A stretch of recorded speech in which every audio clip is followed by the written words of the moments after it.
اللہ رب العالمین حکم الحاکمین کی حمد و ثنا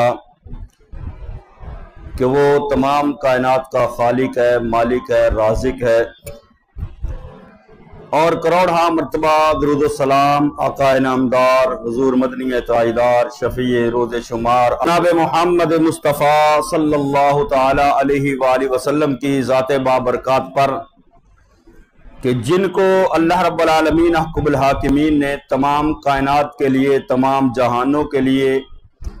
رحمت بنا کر اس دنیا کے اندر مبعوث فرمایا، اور خاتم النبیین کا تاج سجا کر تمام انبیاء و مرسلین کی سرداری عطا فرما کر دنیا کے اندر مبعوث فرمایا۔ عزیزان گرامی، نبی کریم صلی اللہ تعالی علیہ وآلہ وسلم کی ساری زندگی امت کے لیے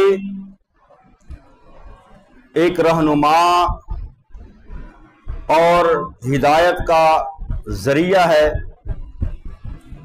اللہ رب العالمین حکم الحاکمین نے فرمایا لَقَدْ كَانَ لَكُمْ فِي رَسُولِ اللَّهِ أُسْوَةٌ حَسَنَةٌ، فرمایا کہ بے شک رسول اللہ صلی اللہ تعالی علیہ وآلہ وسلم کی زندگی میں تمہارے لیے بہترین نمونہ ہے۔ اگر زندگی اچھے طریقے سے کامیابی کے ساتھ گزارنا چاہتے ہیں ہم، تو پھر ہمیں رسول اللہ صلی اللہ تعالی علیہ وآلہ وسلم کے اسوہ حسنہ کو اپنانے کی ضرورت ہے۔ زندگی کا کوئی گوشہ، کوئی شعبہ، کوئی معاملات زندگی کے ایسے نہیں جہاں پر رسول اللہ صلی اللہ تعالی علیہ وآلہ وسلم کی سیرت سے ہمیں رہنمائی نہ ملتی ہو۔ دیگر انبیاء کرام علیہ السلام کی سیرتوں کو اگر دیکھا جائے تو ان کی زندگی کے تمام پہلو ہمارے سامنے نہیں ہیں، بلکہ کچھ لمحات، کچھ پہلو ہمارے سامنے ہیں اور کچھ ہم سے پوشیدہ ہیں۔ لیکن رسول اللہ صلی اللہ تعالی علیہ وآلہ وسلم کی زندگی کا ہر پہلو ہمارے سامنے ہے۔ نبی کریم صلی اللہ تعالی علیہ وآلہ وسلم کے شب و روز، سفر و حضر، قیام و طعام، اور گھر کے معاملات، باہر کے معاملات، دینی معاملات، دنیاوی معاملات، تمام معاملات کے اندر رسول اللہ صلی اللہ تعالی علیہ وآلہ وسلم کی ذات اقدس کے اندر ہمارے لیے رہنمائی اور نمونہ موجود ہے۔ انسان جب دنیا کے اندر زندگی بسر کرتا ہے، زندگی گزارتا ہے، تو جو معاملات زندگی کے اس کو پیش آتے ہیں یا جن معاملات کے ساتھ اس کا واسطہ پڑتا ہے، ان میں سے کچھ لمحات، کچھ معاملات خوشی کے ہوتے ہیں، کچھ غمی کے ہوتے ہیں، کچھ دکھ کے، کچھ تکلیف کے، کچھ آسانی کے۔ تو ہر معاملے کے اندر رسول اللہ صلی اللہ تعالی علیہ وآلہ وسلم کی ذات اقدس ہمارے لیے رہنما کے طور پر موجود ہے۔ تو اگر ذات مصطفیٰ صلی اللہ تعالی علیہ وآلہ وسلم سے رہنمائی حاصل کر کے ہم زندگی کے معاملات کو طے کریں تو پھر ہر معاملہ احسن طریقے سے سر انجام پا جاتا ہے۔ تو زندگی کے معاملات کے اندر ایک معاملہ ہے، ایک اہم چیز ہے، وہ ہے اولاد کی شادی کرنا۔ یہ ایک ذمہ داری ہوتی ہے ماں باپ کے اوپر کہ جب اولاد جوان ہو جائے، شادی کے قابل ہو جائے، تو اس کی شادی کی جائے۔ تو یہ ایک زندگی کا بڑا اہم معاملہ ہے۔ تو اس کے اندر بھی ہمیں رسول اللہ صلی اللہ تعالی علیہ وآلہ وسلم کی سیرت سے، آپ کے اسوہ حسنہ سے رہنمائی حاصل کرنے کی ضرورت ہے۔ اور خاص کر جب بیٹیاں ہوں، بچیاں ہوں اور ان کی شادی کرنی ہو، تو اس وقت جو ہے وہ معاملات جو سامنے آتے ہیں ان میں سے ایک چیز ہوتی ہے، وہ ہے بچی کو، اپنی بیٹی کو جہیز دینا، جہیز کا سامان دینا۔ تو جہیز چیز کیا ہے اور شریعت کے اندر اس کی حیثیت کیا ہے، اور ہم جو ہے وہ اس معاملے کے اندر کتنا رسول اللہ صلی اللہ تعالی علیہ وآلہ وسلم کی سیرت سے رہنمائی حاصل کرتے ہیں، اور کتنا ہم نے اپنی خواہشات کو اس کے اندر شامل کیا۔ جہیز کا اگر لغت کے اعتبار سے دیکھا جائے تو اس کا معنی ہے سامان تیار کرنا۔ جہیز کا لغوی معنی ہے سامان تیار کرنا، اور اصطلاح کے اندر امام راغب اصفہانی رحمت اللہ تعالی علیہ نے اس کا اصطلاحی معنی بیان کرتے ہوئے یہ فرمایا ہے کہ جہیز اس سامان کو کہا جاتا ہے جو کسی مسافر، میت یا دلہن کے لیے تیار کیا جاتا ہے۔ مسافر کے لیے سامان تیار کیا جائے اس کے لیے بھی لفظ جہیز کا استعمال ہوگا، میت کے لیے جو سامان تیار کیا جاتا ہے آخرت کے سفر پر روانہ ہونے کے لیے، اس کو بھی جہیز کا لفظ اس کے لیے بھی اصطلاح کے اندر استعمال کیا گیا ہے، اور شادی کے اوپر دلہن کو جو سامان دیا جاتا ہے اس کے لیے بھی لفظ جہیز کا استعمال کیا جاتا ہے۔ یا ہم بندہ کو فوت ہو جائے نا تو کیا کہتے ہیں اس کی تجہیز و تکفین، تجہیز وہ اسی جہیز سے نکلا ہے، اور جہیز کا مطلب ہے سامان تیار کرنا۔ تو اصل جو یہ لفظ جہاں پر رائج ہے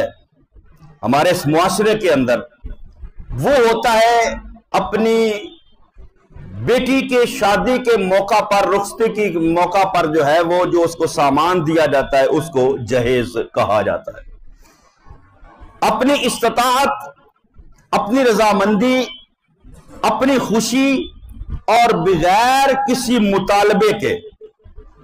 الفاظ کے اوپر غور کریں، اپنی استطاعت،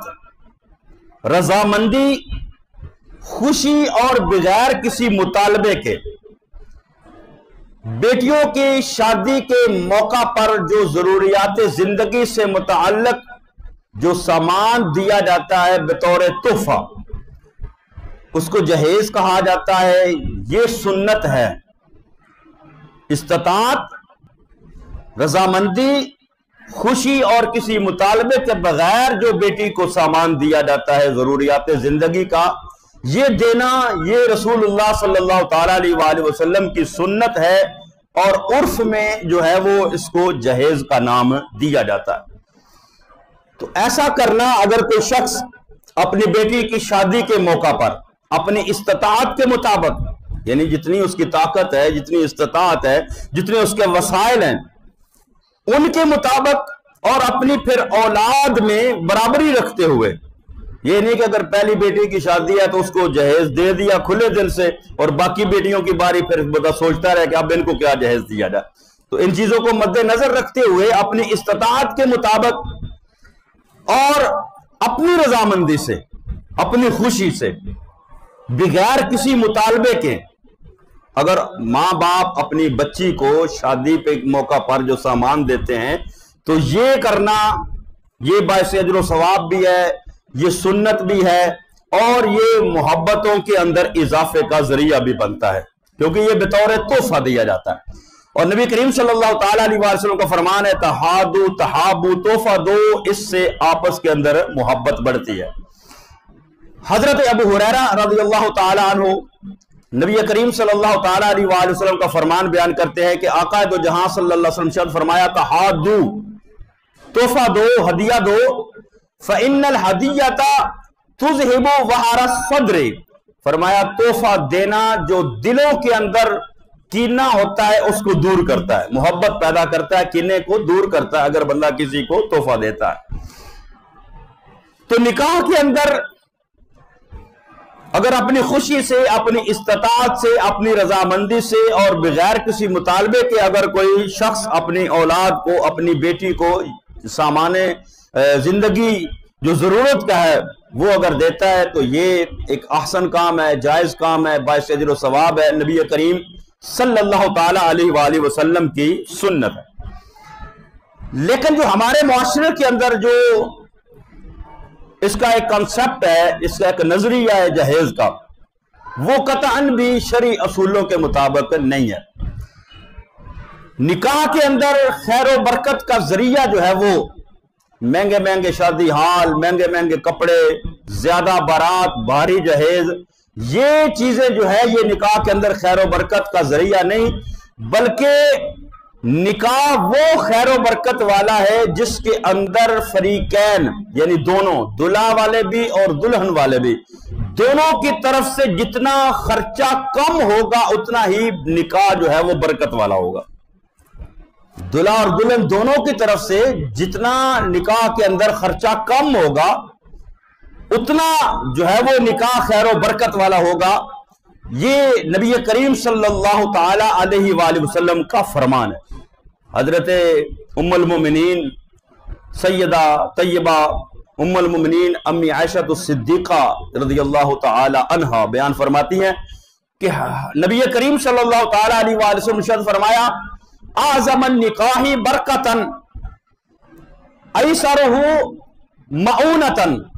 فرمایا بڑی برکت والا نکاح وہ ہے جس کے اندر بوجھ کم ہو، بوجھ کم ہو، یعنی نکاح کرتا ہے، نکاح ہوتا ہے، شادی ہوتی ہے تو اس کے اندر دو فریقین، دو خاندان جو ہے وہ اس کے اندر انوالو ہوتے ہیں۔ تو آقا دو جہاں صلی اللہ تعالی علیہ وسلم نے فرمایا کہ وہ نکاح بڑی برکت والا ہے جس کے اندر بوجھ کم ہو دونوں فریقین کے اوپر، دلہا کے اوپر، دلہن کے اوپر، اور دلہا کے گھر والوں کے اوپر اور دلہن کے گھر والوں کے اوپر، یعنی جس نکاح کے اندر فریقین کا خرچ کم ہو، مہر کم ہو، جہیز بھاری نہ ہو، اور نکاح کرتے ہوئے دونوں میں سے کوئی مقروض نہ ہو جائے، کسی طرف سے کوئی سخت شرائط نہ ہو، اللہ کے توکل پر جو ہے وہ بیٹی دی جائے تو وہ نکاح بڑا ہی بابرکت ہوتا ہے، برکت والا ہوتا ہے۔ تو ایسی شادی کو جو ہے وہ شادی خانہ آبادی کہتے ہیں۔ لیکن اس کے برعکس جس نکاح کے اوپر خرچ زیادہ کیا جائے، وزن جو ہے وہ زیادہ اٹھایا جائے، قرض کی صورت میں اٹھایا جائے، اور جو ہے وہ شرائط زیادہ ہوں، جہیز بھاری ہو، اور اس طرح کے معاملات جب کیے جائے دونوں اطراف سے، تو پھر وہ شادی خانہ آبادی نہیں ہوتی، شادی خانہ بربادی ہو جاتی ہے۔ یعنی جب دو فریقین دلہا والے دلہن والے شادی کر رہے ہیں، رشتہ کر رہے ہیں، اور دونوں کے اوپر بوجھ پڑ گیا ہے، اور اس بوجھ کو اٹھانے کے لیے، پورا کرنے کے لیے قرض لینا پڑ گیا، قرض اٹھانا پڑ گیا۔ اب دونوں خاندان جب قرض اٹھائیں گے، شادی تو ایک وقت میں ہو جائے گی، لیکن وہ کیا ہوگا، کئی سالوں تک وہ جو ہے وہ قرضہ اتارتے پھریں گے، تو پھر وہ ان کے تو گھر کی بربادی ہوگی نا۔ یعنی وہ اپنے اخراجات میں سے کمی کر کے، اپنی ضروریات کو کم کر کے وہ قرض کا ادا کرنے کا سامان کریں گے، مہیا کریں گے کہ ہم اس کو قرضے کو ادا کریں، تو اپنی ضروریات کم کریں گے، وہ پھر شادی ان کی تو خانہ آبادی ہوگی تو کرنے والوں کی خانہ بربادی ہو جائے گی۔ تو اس لیے جو ہے وہ نکاح، شادی، رخصتی، اس کے اندر جو ہے وہ شریعت کو پیش نظر رکھا جائے اور نکاح کو آسان کیا جائے، اور جتنا کم خرچ ہو اس حساب سے نکاح جو ہے وہ نبی کریم صلی اللہ علیہ وسلم نے فرمایا وہ نکاح جو ہے وہ بڑی برکت والا ہوتا ہے۔ تو جہیز دینا، یہ نبی کریم صلی اللہ تعالی علیہ وآلہ وسلم نے اپنی شہزادیوں کی شادی کی، اور خاص کر سیدہ طیبہ طاہرہ سیدہ فاطمہ الزہرا رضی اللہ تعالی عنہا کا جہیز جو ہے وہ کتب احادیث کے اندر ملتا ہے۔ تو سرور کونین صلی اللہ تعالی علیہ وآلہ وسلم، جن کو اللہ نے زمینوں آسمان کے تمام خزانوں کا مالک بنایا، تمام خزانوں کی چابیاں عطا فرمائی، کنجیاں عطا فرمائی، اگر نبی کریم صلی اللہ تعالی علیہ وآلہ وسلم چاہتے تو زمینوں آسمان کے خزانوں میں سے سونا، چاندی، دیگر جتنے بھی خزانے ہیں وہ اپنی شہزادی کو دے سکتے تھے۔ اور نبی کریم صلی اللہ تعالی علیہ وآلہ وسلم کے پاس ایسے ایسے غلام اور ایسے ایسے صحابہ موجود تھے، خاص کر حضرت عثمان غنی جیسے، کہ جو دین کے نام پر، اسلام کے نام پر، نبی کریم صلی اللہ تعالی علیہ وآلہ وسلم کے حکم پر اپنا سب کچھ لٹانے کے لیے تیار تھے۔ اگر آقا تو جہاں صلی اللہ علیہ وسلم ارشاد فرماتے بھی میری بیٹی کی شادی ہے، رخصتی ہے، تو میں بھی سامان دیتا ہوں، تم صحابہ بھی جو ہے وہ میری بیٹی کے لیے سامان جہیز مہیا کرو، تو کائنات کی کون سی چیز ایسی باقی رہ جاتی جو رسول اللہ صلی اللہ علیہ وسلم اپنی بیٹی کو نہ عطا فرماتے. لیکن اس کے باوجود، سب کچھ ہونے کے باوجود، اعلیٰ حضرت فرماتے ہیں نا، مالک کونین ہیں گو پاس کچھ رکھتے نہیں. مالک کونین ہیں گو پاس کچھ رکھتے نہیں، دونوں جہاں کی نعمتیں ہیں ان کے خالی ہاتھ میں. اللہ نے اپنے محبوب کریم صلی اللہ علیہ وسلم کو دونوں جہان کے خزانوں کا مالک بنا دیا. نبی کریم صلی اللہ علیہ وسلم جس کو جو چاہتے عطا فرما دیتے، مانگنے والا جو مانگتا محبوب کریم صلی اللہ علیہ وسلم اس کو عطا فرما دیتے. تو اگر اپنی بیٹی کی شادی اور نکاح کا موقع ہوتا تو آقا تو جہاں صلی اللہ علیہ وسلم اگر چاہتے تو جو چاہتے وہ عطا فرما سکتے. لیکن اس کے باوجود نبی کریم صلی اللہ تعالی علیہ وآلہ وسلم نے شہزادی کونین کا نکاح نہایت سادگی سے فرمایا، اور بطور جہیز ضرورت کا کچھ سامان جو ہے وہ نبی کریم صلی اللہ تعالی علیہ وآلہ وسلم نے اپنی بیٹی کو عطا فرمایا. اور وہ بھی کیسے عطا فرمایا؟ مولا کائنات حضرت علی المرتضیٰ شیر خدا کرم اللہ تعالی وجہ الکریم فرماتے ہیں کہ جہاز رسول اللہ صلی اللہ تعالی علیہ وسلم فاطمہ فی خمیل وقربت ووسادت حسبها اذخر. حضرت علی مولا کائنات، سیدہ کائنات، شوہر بطول، وہ فرماتے ہیں کہ رسول اللہ صلی اللہ تعالی علیہ وآلہ وسلم نے اپنی شہزادی جناب سیدہ طیبہ طاہرہ کو جہیز کے اندر ایک چادر، ایک مشکیزہ اور ایک تکیہ جس کے اندر اذخر گھاس وہ بھری ہوئی تھی، یہ سامان رسول اللہ صلی اللہ علیہ وسلم نے اپنی بیٹی کو عطا فرمایا. اور ایک روایت کے اندر ایک چارپائی کا ذکر ہے. تو آج کے زمانے کے اندر اگر دیکھا جائے تو اگر کوئی شخص اپنی بیٹی کی شادی کرنا چاہتا ہے تو لڑکے والوں کی طرف سے بڑی لمبی لمبی فہرستیں جو ہیں وہ سامان کی تیار کر کے دی جاتی ہیں اس معاشرے کے اندر کہ بھئی جہیز کے اندر ہمیں یہ چیز بھی چاہیے، یہ چیز بھی چاہیے، یہ چیز بھی چاہیے، دولہے کے لیے گاڑی بھی چاہیے، موٹر سائیکل بھی چاہیے، کاروبار کے لیے پیسہ بھی چاہیے، اور جو ہے وہ مکان بھی چاہیے. یہ دلہا والوں کی طرف سے، لڑکے والوں کی طرف سے ان چیزوں کا مطالبہ کیا جاتا ہے آج کے زمانے کے اندر. اور صرف مطالبہ نہیں کیا جاتا، پھر ساتھ ساتھ یہ بھی کہا جاتا ہے کہ بھئی جو چیزیں تم نے خریدنی ہیں وہ فلاں برانڈ کی ہونی چاہیے، اور فلاں دکان سے خریدی جائیں، فلاں شاپنگ مال سے خریدی جائیں. حتیٰ کہ بعض جگہوں پر ایسا بھی ہوتا ہے کہ وہ یہ کہتے ہیں کہ اسی نال جا کے خرید کے لے آواں گے. تو یہ جو اس طرح کے مطالبات کرنا اور اس طرح لڑکی والوں سے جہیز کا مطالبہ کرنا، جہیز مانگنا، سامان مانگنا جو ہے، یہ نہایت ہی گھٹیا حرکت ہے، بری حرکت ہے اور اخلاق سے گری ہوئی حرکت ہے. کیونکہ اگر والدین اپنی بچی کو اپنی استطاعت کے مطابق، اپنی خوشی کے ساتھ، اپنی رضامندی کے ساتھ جو کچھ دیتے ہیں بطور ہدیہ، بطور تحفہ، یہ تو سنت ہے، یہ تو باعث ثواب ہے. لیکن ماں باپ بھی اگر اپنی استطاعت سے بڑھ کر، مجبور ہو کر لڑکے والوں کی طرف سے جی لڑکی کو سامان تھوڑا دیتا ہے تو لڑکی وسے گی نہیں، اگر اس طرح مجبور ہو کر اگر ماں باپ بھی دیں گے تو وہ بھی جائز نہیں ہوگا. اپنی خوشی کے مطابق، اپنی استطاعت کے مطابق، اپنی رضامندی سے اور بغیر کسی مطالبے کے اگر کوئی سامان ماں باپ اپنی بیٹی کو دیتے، کوئی بھی ماں باپ جو ہے وہ اپنی بیٹی کو، اس کا دل نہیں کرتا کہ میں بیٹی کو خالی ہاتھ رخصت کروں. وہ اپنی ضرورت کے مطابق، اپنی حیثیت کے مطابق، اپنی خوشی اور رضامندی سے کچھ نہ کچھ ضرور اپنی بیٹی کو دے کر بھیجتا ہے بطور تحفہ. لیکن مطالبہ کرنا، اگر لڑکے والوں کا مانگنا کہ اتنا سامان ہو، اتنی چیزیں ہوں، بڑی بڑی لمبی فہرستیں ہو، موٹر سائیکل ہو، گاڑی ہو، کوٹھی ہو، کاروبار ہو، یہ چیزیں یہ کرنا جو ہے یہ انتہائی گھٹیا حرکت ہے. اور پھر اگر دوسری چیز کو دیکھا جائے تو جب لڑکا شادی کر رہا ہے تو لڑکی جس کے ساتھ اس کا نکاح ہو رہا ہے، جس کو وہ اپنی بیوی بنا کر، اپنی دلہن بنا کر اپنے گھر کے اندر لے کر جا رہا ہے، تو اس کا سارا خرچ اٹھانا تو اس کے اوپر ذمہ داری ہے.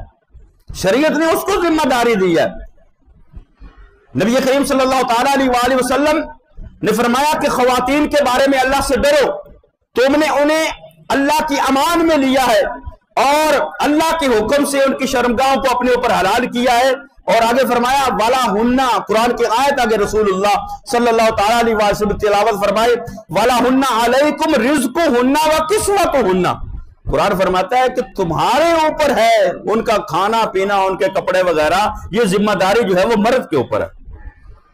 الرجال قوامون علی النساء بما فضل اللہ بعضهم علی بعض وبما انفقوا من اموالہم، فرمایا مرد عورتوں پر حاکم ہیں، افسر ہیں، اس لیے کہ اللہ نے ان میں ایک کو دوسرے پر فضیلت دی ہے، فوقیت دی ہے، اور اس لیے کہ مردوں نے ان پر اپنے مال خرچ کیے ہیں۔ تو مال خرچ کرنا، ضروریات زندگی کا تمام سامان مہیا کرنا، جس کے اندر جو ہے وہ رہائش آتی ہے، کپڑے آتے ہیں، کھانا پینا آتا ہے،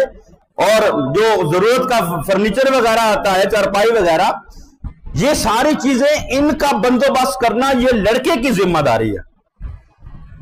نبی کریم صلی اللہ تعالیٰ علیہ وآلہ وسلم کی شہزادی سیدہ طیبہ طاہرہ سیدہ فاطمہ الزہرا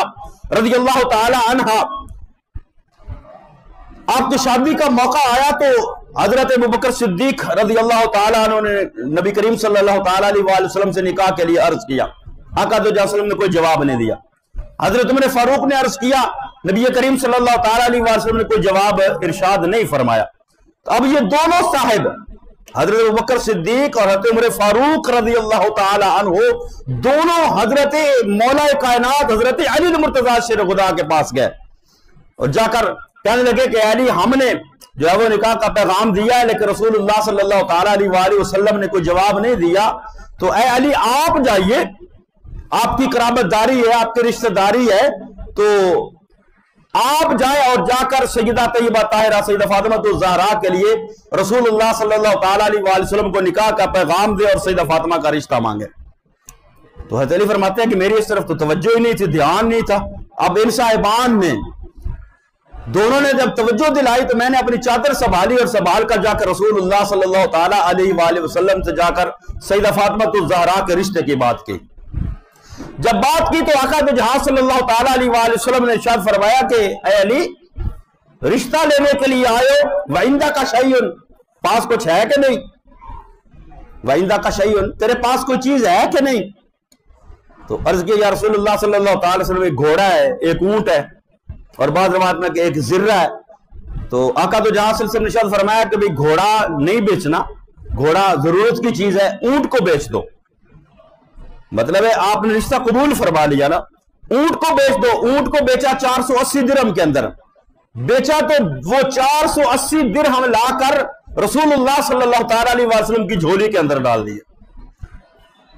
اونٹ کس کا؟ حضرت علی المرتضیٰ شیر خدا کا، بازار میں بیچ کر آئے 480 درہم کے اندر، وہ 480 درہم لا کر رسول اللہ صلی اللہ علیہ وسلم کی گود کے اندر ڈال دیے۔ تو آقا دو جہاں صلی اللہ علیہ وسلم نے ان درہموں میں سے، ان دراہم میں سے ایک مٹھی بھری اور بلال کو دیے، فرمایا بلال جاؤ خوشبو خرید کر لے آؤ، اور باقی درہم باقی صحابہ کو دیے کہ جاؤ فلاں فلاں چیزیں جو ہیں وہ میری بیٹی کے جہیز کے لیے سامان تیار کرو۔ سامان رسول اللہ صلی اللہ علیہ وسلم نے دیا ہے، جہیز اپنی بیٹی کو دیا ہے، اور کچھ اپنی والدہ کی طرف سے، جناب سیدہ خدیجہ الکبریٰ کی طرف سے کچھ چیزیں تھی وہ دیا، لیکن جو سامان جو حضرت علی مولا کائنات حضرت علی المرتضیٰ شیر خدا اونٹ بیچ کر 480 درہم لے کر رسول اللہ کو دیے، ان پیسوں میں سے خوشبو بھی خریدی گئی، ان پیسوں میں سے رسول اللہ صلی اللہ تعالیٰ علیہ وآلہ وسلم نے جو صحابہ کو فرمایا اس میں سے جو ہے وہ ایک چارپائی بنائی گئی، چمڑے کا تکیہ بنایا گیا، اور یہ چیزیں بنا کر یہ رسول اللہ صلی اللہ علیہ وسلم نے اپنی بیٹی کو جہیز دیا۔ تو خرچہ کس کا ہوا؟ کیا رسول اللہ صلی اللہ علیہ وسلم کا خرچہ ہوا؟ نہیں، مولا کائنات حضرت مرتضیٰ کا خرچہ ہوا۔ یعنی جہیز جو ضرورت کا سامان ہے، ضرورت کی چیزیں ہیں، وہ اپنی دلہن کو، اپنی بیوی کو مہیا کرنا یہ لڑکے کی ذمہ داری ہے، خامد کی ذمہ داری ہے، شوہر کی ذمہ داری ہے۔ لیکن آج ہمارے اس معاشرے کے اندر جو ہے وہ سارے، اور پھر یہاں پر دوسری بات کہ آج جو ہے وہ حضرت علی المرتضیٰ شیر خدا اور سیدہ طیبہ طاہرہ سیدہ فاطمہ الزہرا کا نام لینے والے جناب ابوبکر صدیق اور عمر فاروق کے بارے میں زبان تان دراز کرتے ہیں۔ بھائی دیکھیں حضرت علی اور فاطمہ کا رشتہ کروانے والے کون ہیں؟ وہ رشتہ کروانے والے تو حضرت ابوبکر صدیق عمر فاروق رضی اللہ تعالیٰ۔ اور دوسری روایت جو زرہ فروخت کی وہ خریدنے والے کون ہے؟ عثمان غنی، اور پھر ساری قیمت واپس کرنے والے عثمان غنی۔ بھئی ان کی محبت تھی، ان کا پیار تھا آپس کے اندر، ان کے دلوں میں نفرتیں نہیں تھی جو آج ہمارے معاشرے کے اندر پیش کی جاتی ہیں۔ تو سیدہ طیبہ طاہرہ سیدہ فاطمہ الزہرا کو جو ہے وہ یہ سامان دے کر نبی کریم صلی اللہ تعالی علیہ وآلہ وسلم نے اپنی شہزادی کو رخصت کیا، گھر پیغام دیا کہ شہزادی کو تیار کرو۔ تو یہ ہے جہیز۔ اپنی جو پہلے الفاظ ابتدا میں نے عرض کیے، اپنی استطاعت کے مطابق، اپنی رضامندی سے، اپنی خوشی سے، بغیر کسی مطالبے کے، استطاعت کے مطابق، رضامندی سے، خوشی سے، بغیر کسی مطالبے کے، والدین جو اپنی بیٹی کو بطور تحفہ سامان مہیا کرتے ہیں اس کا نام جہیز ہے شریعت کے روشنی کے اندر۔ تو اتنا دینا یہ ثواب بھی ہے، رسول اللہ صلی اللہ علیہ وسلم کی سنت ہے۔ لیکن جو ہمارے معاشرے کے اندر جو چیزیں رائج ہیں کہ مطالبہ کر کے چیزیں مانگی جاتی ہے، فلاں چیز بھی جہیز کے اندر ہو، فلاں چیز بھی، اور لوگوں کی بچیاں، غریبوں کی بچیاں، ان کی ضرورتیں پوری نہ ہونے کی وجہ سے، مطالبات پورے نہ ہونے کی وجہ سے غریبوں کی بچیاں گھروں کے اندر بیٹھی بوڑھی ہو رہی ہیں، ان کی شادی کی عمریں گزرتی جا رہی ہیں۔ بھئی ساڑھے کو جہیز ہی نہیں دینے واسطے بچی نے تو کس طرح بچی چلے، اور غریب کی بیٹی پھر لینے کو لیے تیار بھی کوئی نہیں ہوتا، بے تو کی لبنا ہے۔ تو ہمیں ان چیزوں سے نکلنے کی ضرورت ہے، ان چیزوں سے نکلنے کی ضرورت ہے۔ نکاح جو ہے وہ شادی، اس کو جتنا سادہ کریں گے، آج دیکھیں آپ ہم اپنے معاشرے کے اندر کہ شادیاں ہو رہی ہیں، اور اپنے اس معاشرے کے اندر طلاق کی ریشو دیکھیں کہ طلاقیں کتنی ہو رہی ہیں۔ کئی سامان جہیز کا جو ہے وہ مطالبہ ہوتا ہے، اس کی وجہ سے جب بچی سے جہیز لے کر نہیں گئی، اگلے گھر والے پر جو ہے ساس سسر تنگ کرتے ہیں، خاوند تنگ کرتا ہے، تو کی لے کے آئی ہیں؟ بھائی اس کی ذمہ داری نہیں، تیری ذمہ داری ہے، تو پوری کر۔ اور جب پھر بچیاں اپنی مرضی سے یا ان کے مطالبے پر سامان لے کر جاتی ہیں، پھر وہ جا کر کہتی ہے سارا کچھ ساڈا ہے، تسی مامے لگ دے ہوئے تھے، پھر اس وجہ سے لڑائی ہو گئی۔ تو یہ چیزیں جو ہے پھر معاشرے کے اندر وہ لڑائی جھگڑے اور طلاق کی جو ہے نوبت آتی ہے۔ تو ان چیزوں سے اگر نکل جائے، سادگی کو اپنائیں۔ سادگی کے اندر کیا ہے؟ نکاح کس طرح ہو، لڑکا لڑکے والے پیغام دیں، رشتہ ہو جائے، سادگی کے ساتھ چند بندے جا کر نکاح کرے، نکاح کرنے کے بعد دلہن رخصت ہو کر آئے، اس کا سامان جو ضرورت کا ہے وہ خاوند مہیا کرے، پورا کرے، اور اپنی استطاعت کے مطابق جو ہے وہ دلہا جو مطلب لڑکا ہے وہ اس کا ولیمہ کر دے۔ تو یہ شادی ہے اختصار کے ساتھ، مختصر اور سادگی کے ساتھ۔ اگر آج ہم سادگی، نبی کریم صلی اللہ علیہ وسلم نے فرمایا کہ وہ نکاح برکت والا ہے جس کے اندر وزن کم ہے، بوجھ کم ہے فریقین کے اوپر۔ تو اگر ہم اپنے بوجھوں کو ہلکا کریں، اپنے اوپر سے بوجھ ہم نے خود ڈالے ہوئے ہیں، اپنے اوپر یہ ذمہ داریاں ہم نے خود سے ڈال دی ہیں، شریعت نے نہیں ڈالی ہیں۔ جب ہم نے خود ڈالی ہیں تو پھر ہمارے لیے یہ مشکلات جو ہے اس کے اندر اضافہ ہوتا جا رہا ہے۔ تو آج ہم بچے لڑکوں والے بھی پریشان ہیں، لڑکیوں والے بھی پریشان ہیں، لڑکے بھی جوان ہو گئے، لڑکیاں بھی جوان ہو گئی، لیکن یہ معاشرے کی فضول رسموں کی وجہ سے نہ لڑکوں کی شادی ہو رہی ہے، نہ لڑکیوں کی شادی، اور پھر یہ چیزیں جو ہے وہ بے حیائی اور برائی کی طرف نئی نسل کو لے کر جا رہے ہیں۔ تو اس لیے جو ہے وہ شریعت کے مطابق ماں باپ اپنی مرضی سے، اپنی خوشی سے، اپنی استطاعت سے جو کپڑے، زیور، جو برتن وغیرہ دے اس کو قبول کیا جائے، مطالبات نہ کیا جائیں۔ باقی ضرورت کی چیزیں جو ہے وہ خامد مہیا کرے، لڑکا مہیا کرے۔ تو اگر اس طرح شادی ہو تو پھر وہ شادی برکت والی ہوگی، اس کے اندر اللہ برکت ڈالے گا، پھر نبی کریم صلی اللہ علیہ وسلم کی یہ سنت کے مطابق ہوگی، اس پر اجر و ثواب بھی ہوگا، اس پر پھر ثواب بھی ملے گا۔ اور پھر بالکل ہی یہ کہہ دینا کہ جی جہیز ایک لعنت ہے، یہ جو ہے جملہ یہ بھی ٹھیک نہیں۔ ہاں، مطالبے پر جہیز مانگنا یہ لعنت ہے، مطلقاً جہیز کو کہنا کہ جہیز ایک لعنت ہے نہیں، اپنی خوشی سے، اپنی استطاعت سے، ماں باپ اپنی مرضی سے۔ اور یہاں پر پھر دوسری بات بھی، کچھ ہمارے معاشرے کے اندر یہ چیز بھی ہوتی ہے کہ ماں باپ اس دنیا کی رسموں کو پورا کرتے ہوئے، فضول رسومات کو پورا کرتے ہوئے، لڑکے والوں کی ڈیمانڈ کو پورا کرتے ہوئے بیٹی کو جہیز دیتے ہیں۔ جہیز جو دیتے ہیں وہ ایک بطور تحفہ ہوتا ہے، لیکن بچی کی شادی کر دی، سکھ سامان جہیز دے دیا، بعد میں جب وراثت کی باری آتی ہے تو پھر کیا کہتے ہیں، اسی تینوں میں نے جہیز دیتا سی۔ بھائی جہیز تم نہ دیتے، وہ تو شریعت نے لاگو نہیں نہ کیا. شریعت نے تو جو اگر تمہارے اوپر لاگو کیا ہے تو اپنی وراثت میں سے حق دو, بچی کو,